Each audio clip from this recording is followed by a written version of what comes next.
Support comes from the Missouri Forest Products Association, committed to conservation and careful management of the state's forests to make them more resilient and better habitats for wildlife. ChooseWood.com.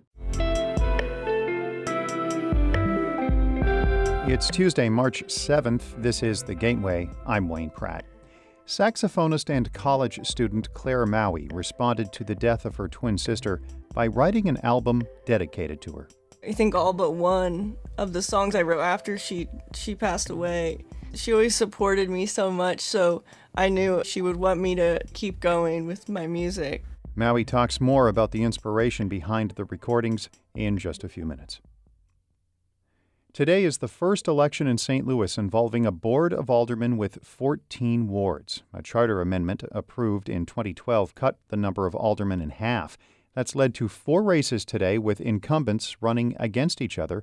There are 2 uncontested races for board president and 3rd ward alderman. Under approval voting, the top 2 vote-getters advance to next month's general election. In 4 races, the primary and general election will feature the same candidates.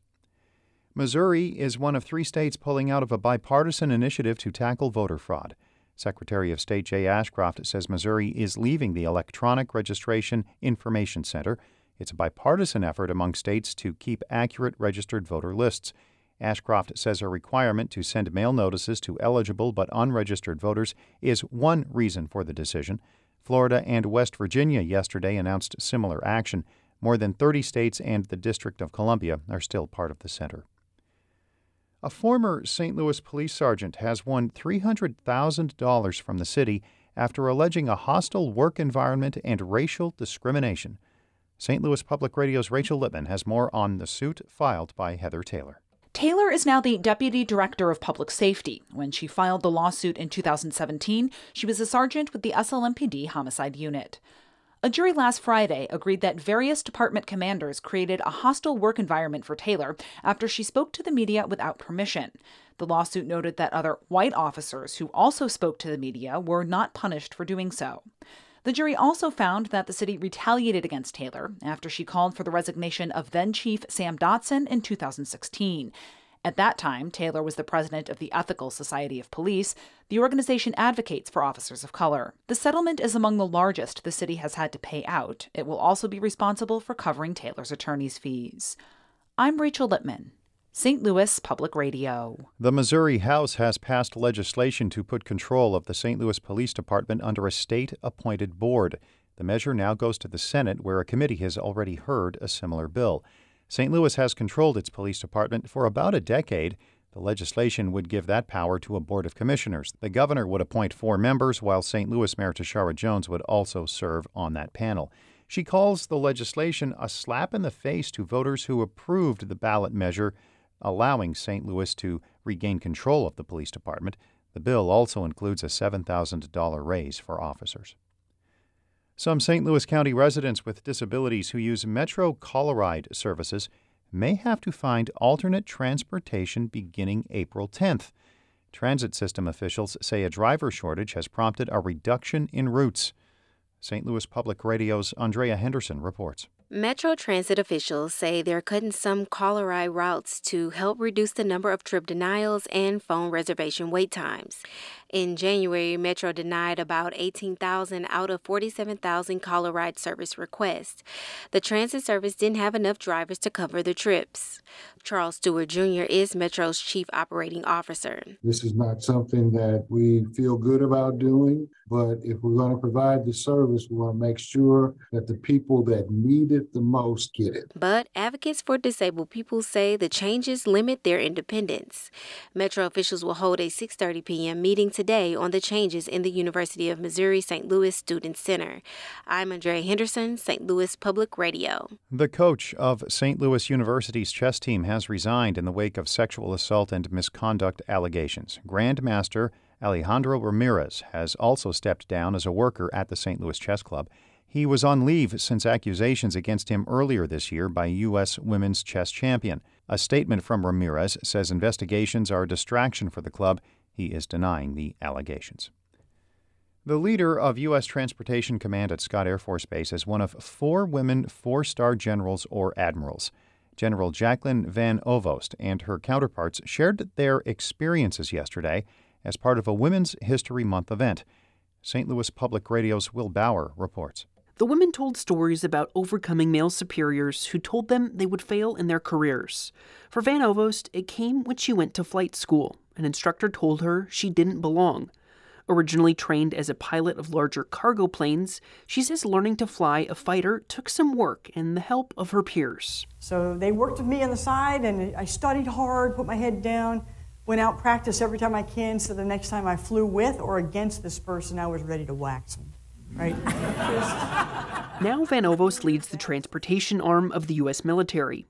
Transcom is one of 11 unified combatant commands and has been coordinating all the American supplies moving in and out of Ukraine. I'm Will Bauer, St. Louis Public Radio.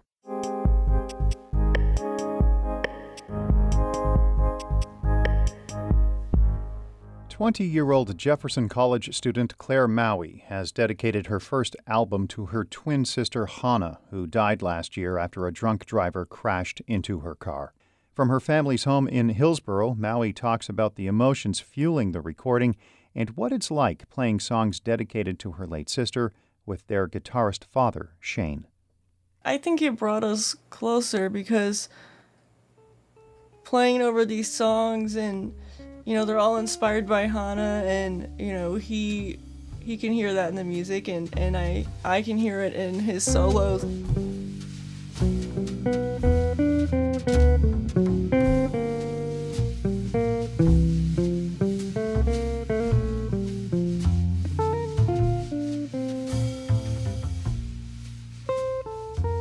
I think all of us are really inspired by Hannah in our playing. My mom, she plays trombone, and we play in the concert band together at Jeffco, so we also play music together. My little sister she's learning trumpet, and my brother picked up tuba. So everybody's got something going. I mean, just playing in general is always makes me feel better.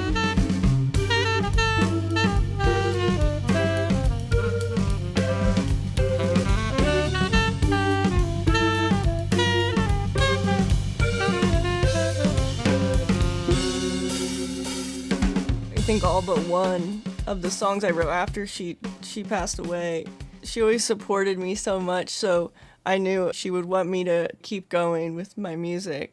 And it's definitely somewhere to go with my emotions, especially with writing music. The song Little Flower I wrote specifically for Hannah, because Hannah in Hawaiian means little flower.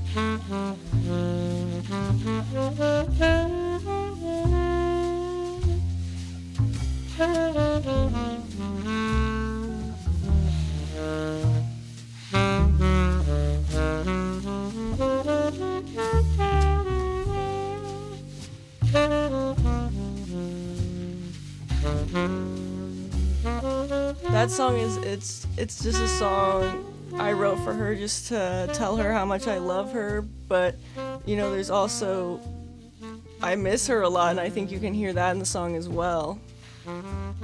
Some of the other songs are playful and fun and are just kind of reminiscent of a lot of the memories we had together and fun times as kids. The song Apple Pickin' is about going apple picking every fall. That was always something fun to do as a family.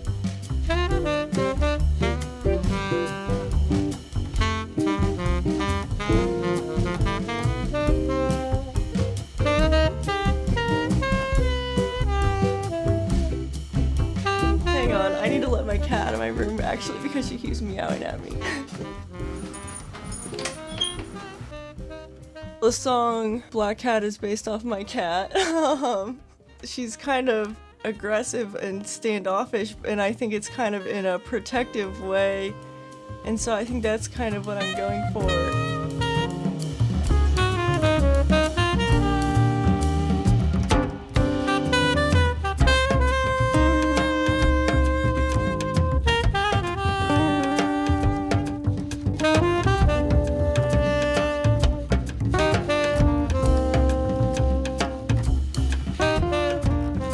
I always thought of, oh, maybe I'll play as the Claire Maue Quartet or whatever when I'm like 30-something. I'm doing it now, and it's amazing to be able to do it. It is a little bit hard, though, just because, you know, Hannah's not here to see it all happen.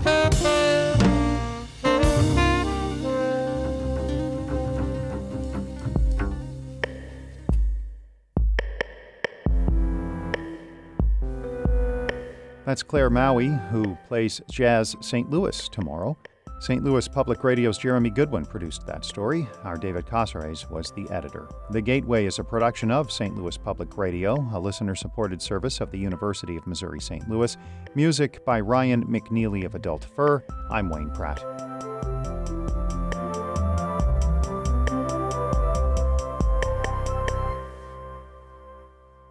Support comes from the Missouri Forest Products Association, committed to conservation and careful management of the state's forests to make them more resilient and better habitats for wildlife. ChooseWood.com.